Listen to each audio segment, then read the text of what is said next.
Hello, happy new year, happy January, happy 2025, and welcome to the year's first edition of TBR Bakery.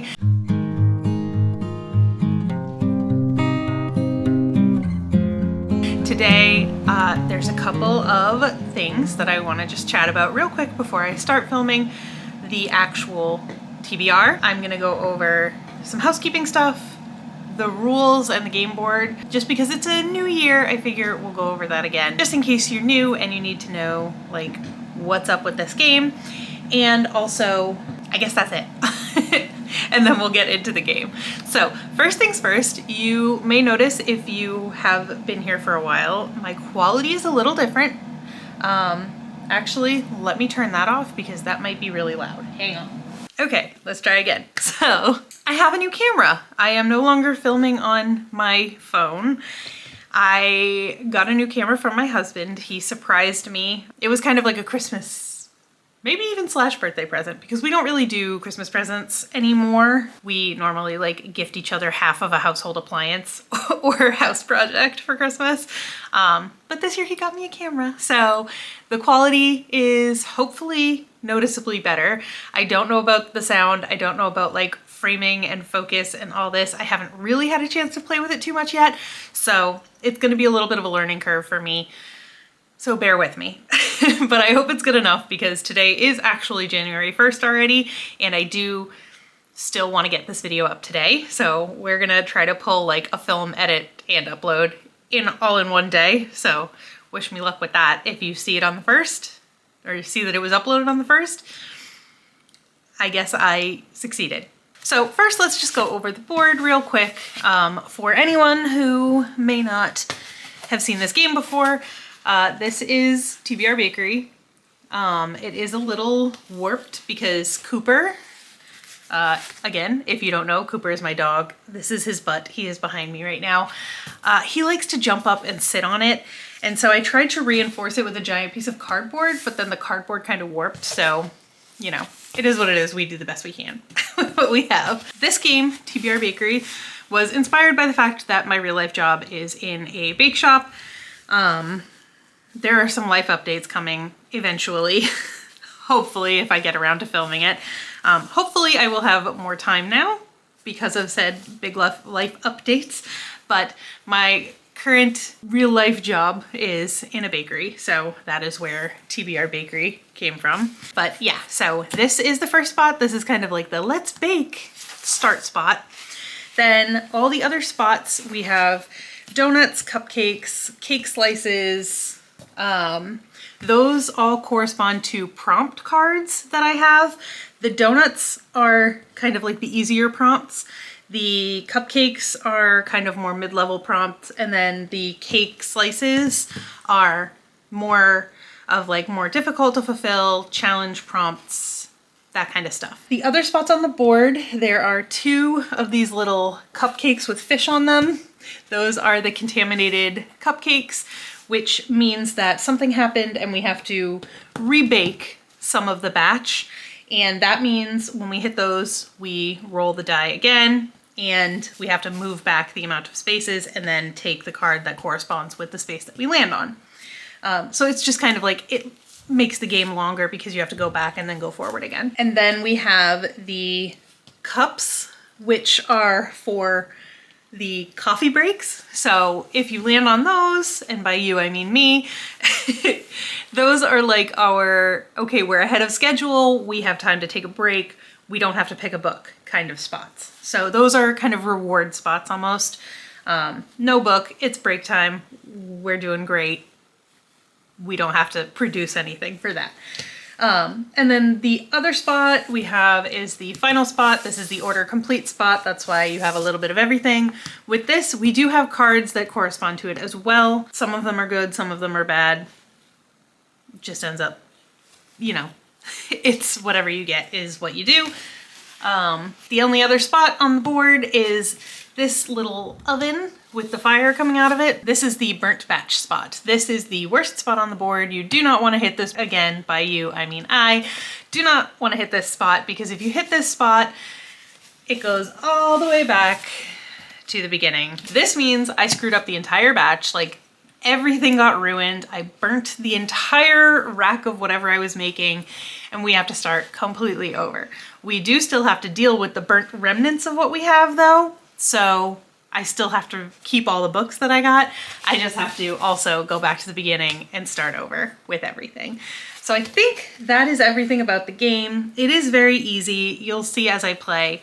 It's pretty straightforward. It is very heavily inspired by TBR Starhop over on the channel Stephanie's Bookverse. I will link her down below because I do give her pretty much all of the credit for this game. The other thing that is going to come into play this month and going forward is I do have a punishment aspect to the game. One of the end spots is a punishment spot, and if I pick that card, I have to take a punishment for the following month if I don't finish the current TBR.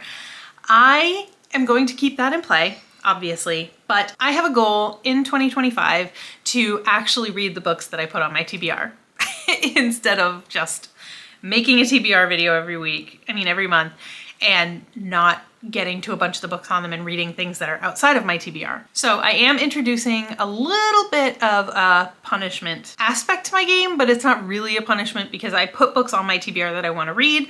So basically, if I don't finish the TBR, if I get the card, I will obviously use the mug of chastisement, which is what I call my little mug full of punishment slips. But in general, if I don't finish my TBR, I have a wheel on my phone that I am calling my Wheel of Shame, that I have all of the books that I did not finish or get a significant chunk of the way through before the month ended. So every month I will add whatever books I have that I didn't finish or didn't start to the wheel, and I will spin it and we will see what we get. And whatever the book is that comes up, I have to either try to fit into a prompt for TBR Bakery, or it has to be an added book on top of TBR Bakery that I then also have to finish. We're gonna try it. We're gonna see how it goes. Hopefully it will help me read the books that end up on my TBR. I don't know. We're gonna see how it goes.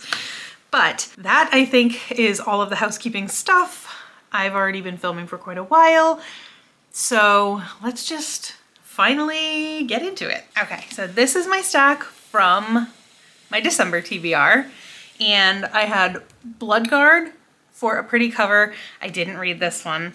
I had the Essex Serpent for a book set outside the US. I also did not read this one. We are not off to a good start. I had the Icewind Dale trilogy for a high-rated TBR, and I did read the first story in this, which is as far as I was planning on getting. I did this actually as a buddy read with my husband, and we did complete that. I had Open and Shut for a Cooper pick. I didn't get to this one. I had The Christmas Fix for a female author.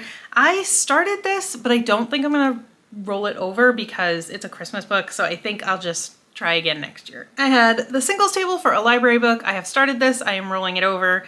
I'm really enjoying it. I'm about 50 pages in, and I'm having a good time, so I'm definitely gonna finish this in January. I had A Kiss for Christmas on my Kindle, which was for my way back TBR, and I did read the first story in that. Again, that's all I really intended to read, so we're gonna call it there, and then I will pick it up again in another Christmas season.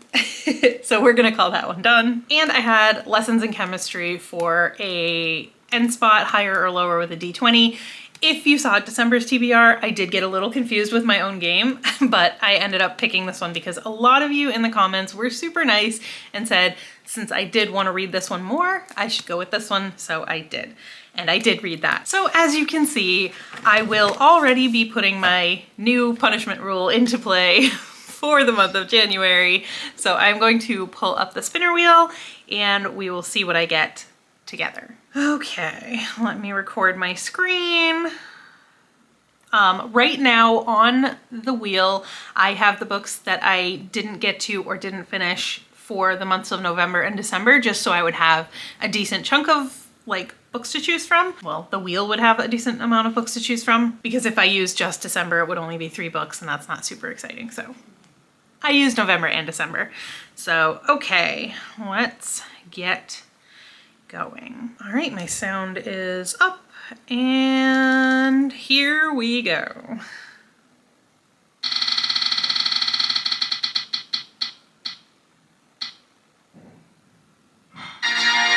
So it says the serpent and the wilf, but it's supposed to be wolf. That is actually a good thing because that was an arc that I had in November that I didn't get to. So I do need to read that so that I can review it on NetGalley. So, okay, we'll see if we can work it into the rolls somehow. Hopefully I can, otherwise, like I said, it's just gonna be an extra book on top. Now that that is all out of the way, let's get into the rolls for January 2025. How are we here already? Let's go. Roll 1 is a 5. 1, 2, 3, 4, 5. We have a cupcake, and it is a high rated physical TBR. Roll 1 seems like a repeat of December because I got a cupcake and it is the highest rated physical TBR, which is the same card that we got last year. I added all the cards back in because I was like, new year, we're gonna mix everything back up. Apparently I didn't shuffle very well. So for that, I am going to read An Ember in the Ashes by Saba Tahir. I bought this book. It still has a receipt in it. I bought it at this place called Book Barn in Connecticut. It's a huge used bookstore. I bought it May 1st, 2019. So I've had this book for quite some time and I have not read it yet. But Book Barn is this giant used bookstore that basically has, I think, 3 or 4 different little like satellite shops along the same street. It's really cool. They have so many books. If you're ever in Connecticut, in like the southern part of Connecticut along the coast, you should definitely try to go to Book Barn because I love it there. But I got this book a long time ago. Like I said, I've never read it. It is above a, I think it's like a 4.45 on Goodreads. I don't really remember, but it was one of the highest rated books on my physical TBR. And it is a fantasy. I don't know. I think it's young adult fantasy. Doesn't actually say. I also don't really know that much about it. I believe it's young adult. Like I said, I bought it in 2019 and I haven't really like even thought about it since. But I saw it and I want it. Basically, I want to read it. So basically what it says on the back is, I will tell you the same thing I tell every slave. The resistance has tried to penetrate this school countless times. I have discovered it every time. If you're working with the resistance, if you contact them, if you think of contacting them, I will know and I will destroy you. Sounds great. Somebody I follow on BookTube recently read this. Who was it? Was it Silvia at Library Unbounded? It might have been. Somebody read it, said it was really good. Like, it was unexpectedly good for being slightly older YA fantasy. I'm really, really excited to read this. So I don't know much about it, can't tell you much about it, but I'm looking forward to it. Roll 2 is a 4. 1, 2, 3, 4. Oh no! Starting the new year off strong. How many spaces are we going back? 5. Okay. 1, 2, 3, 4, 5. We have a cake slice. Can I get 1? Resurrect a series. The game is being mean for it being a new year. Like, we are not having a fresh start here. I had a fish cupcake. We ended up going back to a cake slice, and that was to resurrect a series. So for this one, resurrect a series, I just take something that I haven't, like I put on the back burner and I haven't touched in like at least a few months. In this case, I believe I have not touched it in like almost a year. I am going to read The Liar's Knot by M.A. Carrick. This is the second book in the Rook and Rose trilogy. I am pretty sure I bought this book. No, I don't think I bought this one when it came out, but I literally pre-ordered book 3 because I loved the first book in this series so much. And then I just like never continued. I think if you're a reader, you kind of might be able to understand. Like, just because you love a series doesn't mean you're gonna read it anytime soon. So this one is definitely something that ended up in the series graveyard for a while. We are resurrecting it. I am looking forward to continuing. If you don't know what The Mask of Mirrors is about, we are following Bren. She is a con artist. She is masquerading as someone in high society to try to con a certain family out of like an inheritance, or like she's trying to con her way into this family of power. Things go sideways. About halfway through the book, there is a giant kind of plot shift. It kind of caught me off guard, but I ended up really enjoying it. This book has, or this series has, a Venetian inspired setting. It uses like dream and tarot magic. And it's just really cool. I really enjoy it. I am really looking forward to continuing. Roll 3 is a 4. 1, 2, 3, 4. A cupcake. A self-published book. Roll 3 landed us on another cupcake, and it is a self-pub book. For this one, I am going to start a series that I have heard Becca and the Books talk about quite a lot, and it sounded like something that would be up my alley. So I am going to read The Scepter by Debyi, which is the first of 2 prequels in the Mortal Fates series, I want to say it's called. I don't really, once again, know that much about it, but I want to give it a try because she made it sound really good. But she did say that you should read the 2 prequels before you read the first book, which is called what? A Something of Oaths and Curses? Maybe? I'll put the cover on the screen. But for this prompt, I will be reading specifically the first prequel novella. Next roll is another 4. 1, 2, 3, 4. Nice, a coffee break. Roll 5 is a 2. 2, a donut. Ooh, a book under 300 pages. Roll 4 was very nice to us and gave us a coffee break, so we went right into roll 5, got us a donut, and it was a book under 300 pages. And with this one, I am just going to continue the trend of what I set up for the last roll. Like I said, there are 2 prequel novellas before you get to the first book in the Mortal Fates series by Debyi, so I am going to read The Sword, which is the second of the 2 prequel novellas. And it is definitely under 300 pages. I believe it's under 100 pages. So, perfect. Roll 6 is a 6. 1, 2, 3, 4, 5, 6. Oh no, we hit the other fish cupcake. All right, how many are we going back? 4. 1, 2, 3, 4. A donut. Okay, so we have to pick a cake card. And it is steal a book. Okay, really? Another fish cupcake? Next thing you know, we're gonna hit the burnt batch spot. Hopefully not, but I wouldn't be surprised. So we hit the fish cupcake, we went backwards, we went to a donut, and it was to pick a cake card. Like I said, the cake cards are more of like a challenge. So that just means I had to pick a card that was gonna be harder than a donut card. So we picked a cake and I got steal a book. And for this one, I am going to read The Solstice Court by an author I don't remember. I will once again put it on the screen. I stole this book from Debyi over at Book and Bujo. I will link her channel down below in case you want to go check her out. Again, I don't really know much about this, but from what she was saying about it, it sounded like something that I might enjoy. So that's what we're going with for this one. Roll 7 is a 5.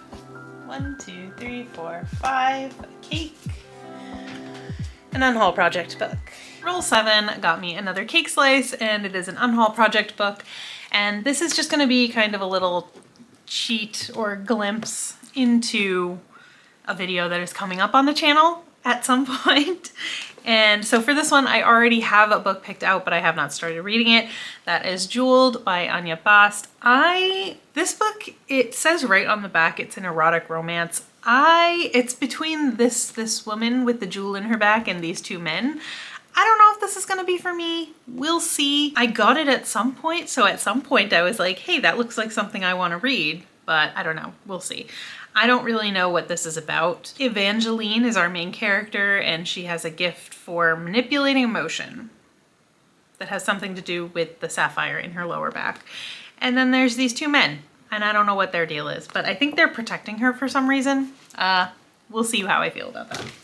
I don't know, but that's the book that I'm reading for my Unhul project. And this will be our last roll, but let's just roll for fun. Oh, barely. We just got the one that we needed.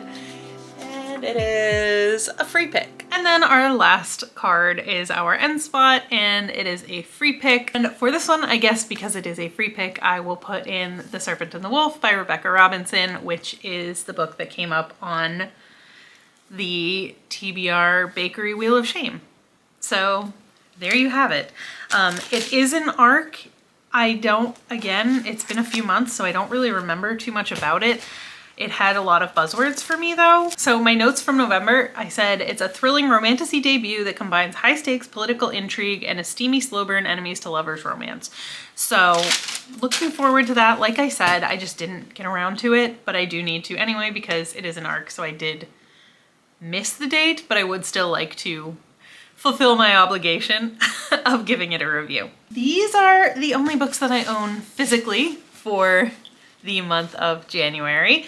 But I need to look at my notes.